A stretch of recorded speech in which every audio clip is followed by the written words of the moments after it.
بسم اللہ الرحمن الرحیم۔ ہجرت مدینہ سے تقریباً 5 سال پہلے ایک مرتبہ مشرکین مکہ حضور اکرم صلی اللہ علیہ وسلم کے پاس جمع ہو کر آئے، جن میں ولید بن مغیرہ، ابو جہل، عاص بن وائل، عاص بن ہشام، اسود بن عبد یغوث، اسود بن مطلب، زمعہ بن الاسود، نضر بن حارث وغیرہ وغیرہ بھی تھے۔ آپ سے یہ درخواست کی کہ اگر آپ سچے نبی ہیں تو اپنی نبوت کا کوئی خاص نشان دکھلائیں، اور ایک روایت میں ہے کہ یہ کہا کہ چاند کے 2 ٹکڑے کر کے دکھلاؤ۔ رات کا وقت تھا اور 14ویں رات کا چاند طلوع کیے ہوئے تھا۔ آپ نے فرمایا، اچھا اگر یہ معجزہ دکھلا دوں تو تم ایمان بھی لاؤ گے؟ لوگوں نے کہا، ہم ایمان لے آئیں گے۔ حضور اکرم صلی اللہ علیہ وسلم نے اللہ جل شانہ سے دعا کی اور انگشت مبارک سے چاند کی طرف اشارہ فرمایا۔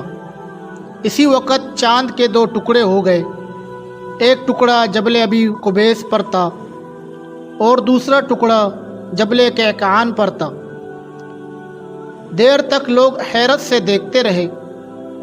حیرت کا یہ عالم تھا کہ اپنی آنکھوں کو کپڑے سے پونچھتے تھے اور چاند کی طرف دیکھتے تھے۔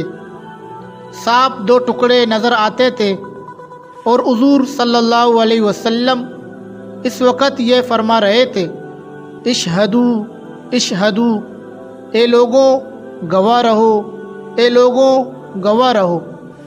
عصر اور مغرب کے درمیان جتنا وقت ہوتا ہے اتنی دیر چاند اسی طرح رہا، اور اس کے بعد پھر ویسا ہی ہو گیا۔ مشرکین مکہ نے کہا کہ محمد نے جادو کر دیا ہے، تم باہر سے آنے والے مسافروں کا انتظار کرو اور ان سے دریافت کرو، کیونکہ یہ ناممکن ہے کہ محمد تمام لوگوں پر جادو کر دے۔ اگر وہ بھی اسی طرح اپنا مشاہدہ بیان کریں تو یہ سچ ہے، اور اگر یہ کہیں کہ ہم نے نہیں دیکھا تو سمجھنا کہ محمد نے تم پر جادو کیا ہے۔ چنانچہ مسافروں سے دریافت کیا گیا۔ ہر طرف سے آنے والے مسافروں نے اپنا مشاہدہ بیان کیا کہ ہم نے شق قمر دیکھا ہے، مگر ان شہادتوں کے باوجود مشرکین مکہ ایمان نہ لائے اور یہ کہا کہ یہ دائمی جادو ہے، یعنی ان قریب اس کا اثر زائل ہو جائے گا۔ آج 1400 سال بعد جدید سائنس نے بھی اس بات کا اعتراف کر لیا ہے کہ کسی زمانے میں چاند کے 2 ٹکڑے ہوئے تھے۔ چاند پر ایک گول لکیر ہے جس سے اس بات کی تصدیق ہوتی ہے۔